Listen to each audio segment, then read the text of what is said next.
O'tgan darslarimizda aytib o'tganimdek, bizada buxgalteriya hisobi hozirgi kunda dasturga, ya'ni dasturlashtirilgan 1S dasturida barcha buxgalteriya hisobi, ya'ni O'zbekistondagi barcha buxgalteriya hisobi 1S dasturida yurg'iziladi.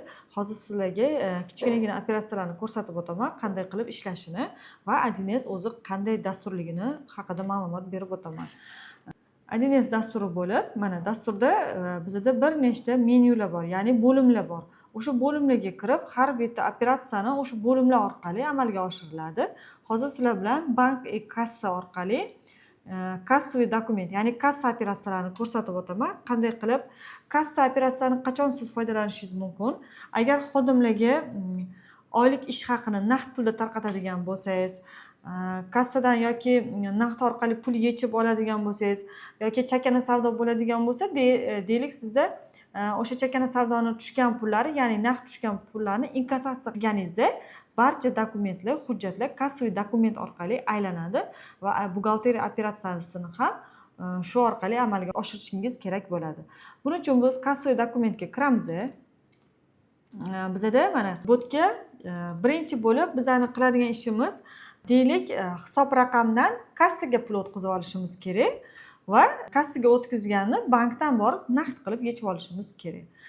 Agar sizga pul kelib tushadigan bo'lsa, aytganimizdek chakana savdoni pulini siz birinchi kassaga kirim qilasiz, keyin hisob raqamiga o'tkazasiz. Xuddi shu tartibda siz ishlashingiz kerak bo'ladi.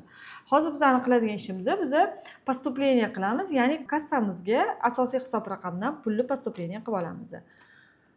Postupleniya qilib kirganimizda bizada vid operatsiya bo'limi bor. Bunga kirganingizda har xil turi bor. Ya'ni pul qayerdan kelyapti, qanaqa maqsadini ko'rsatib o'tishimiz kerak bo'ladi. Bizada получение наличного banki qilib tanlaymiz. Mana qaysi bankligingizni kirgizib qo'yasiz albatta va kassa organizatsiya, ya'ni o'sha tashkilotni yoki biror bir firmani kassasi bo'ladi. Har bittasida o'shani tanlab qo'yamiz. Deylik, biz summa bermoqmiz 10 million so'm ish haqqi uchun pul olmoqchimiz. 10 million kirgizamiz. Shu yerda bizada 51 bo'ladi, chunki biza 51-hisob raqamdan kassaga mana 50 ga pulni jo'natib qo'yamiz.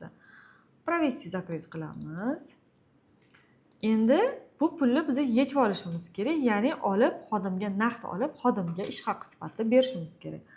Выдача qilamiz. Mana bunda ham показать все qilganingizda vid operatsiyalar, ya'ni qaysi maqsadda pulni yechib olayotganingizni hammasini ko'rsatishingiz mumkin. Biza выплата заработной платы работнику qilib tanlashimiz mumkin. Ya'ni bitta xodimga o'sha 10 million so'mni bermoqchimiz. Agar vedomost orqali qiladigan bo'lsak, bu yerda vedomostda bir nechta xodim bo'lishi mumkin. O'sha 10 millionni deylik 10 ta xodimga 1 milliondan qilib bermoqchisiz. O'shanda biz vedomost shakllantirib olishimiz kerak bo'ladi. Biza hozir выплата заработной платы работниga, ya'ni aynan bir xodim uchun o'sha 10 million so'mni oylik ish haqqisini naqd ko'rinishda beramiz. Tanlab oldik. Endi korxonani mana yana kassa dokumentini tanlab olamiz. Bizda получатель kim? Mana xodimni tanlab oldik. Bizga 10 million so'm kerak. Mana summa 10 million so'mni kirgizamiz. Ya'ni o'sha olgan 10 million so'mimizni beramiz xodimga. Qaysi oy uchun siz ish haqqini to'layapsiz? Deylik, biz aprel oyi uchun ish haqqini to'lamoqchimiz. Aprel oyini tanlab qo'yamiz. 10 millionni yozamiz. Mana. Mana bizada kelgan kassaga kelib tushdi pul va undan chiqib ketdi. Ya'ni xodimga ish haqqi sifatida biz berdik. Va har doim shuni ahamiyat beringlar. Agar korxonani kassasi bo'ladigan bo'lsa, albatta kassaviy kniga hujjatlarini yuritishingiz kerak bo'ladi. Prihod, расход, kassaviy orderlarni hujjatlarini yuritishingiz kerak bo'ladi. Buning uchun tayyor 1S o'zida mana biz prihodga kiramiz. Mana pechat qilsangiz, o'shani pechat qilib beradi. Ya'ni mana xuddi shunaqa qilib siz shu formada kassaviy order, prihodniy kassaviy order qilib chiqazib, buni tikib borishingiz kerak bo'ladi. Va albatta bu yerda главный buxgalter, ya'ni buxgalter imzo qo'yish kerak bo'ladi. И kassir, agar korxonada kassir bo'ladigan bo'lsa, kassir qo'yish kerak bo'ladi. Ya'ni imzolari kerak bo'ladi. Albatta buni rasmiylashtirish shart. Keyingisi bizada mana prihod oldik va ikkinchi hujjatimiz bizada расход. Ya'ni mana расход kassaviy order. Buni ham albatta yoniga chiqarib qo'yishingiz kerak bo'ladi. Mana buni ham chiqarib, kim imzo qo'yish kerak bo'lsa, o'sha mas'ul shaxsda, ya'ni главный buxgalter, kassir barchasi imzo qo'yib, buni ham chiqarib, pechat qo'yib, imzolab tikib borishingiz kerak bo'ladi. Albatta bu hujjatlarni yuritishingiz kerak bo'ladi, chunki bu hujjatlar tartibida ham ko'rsatib o'tilgan.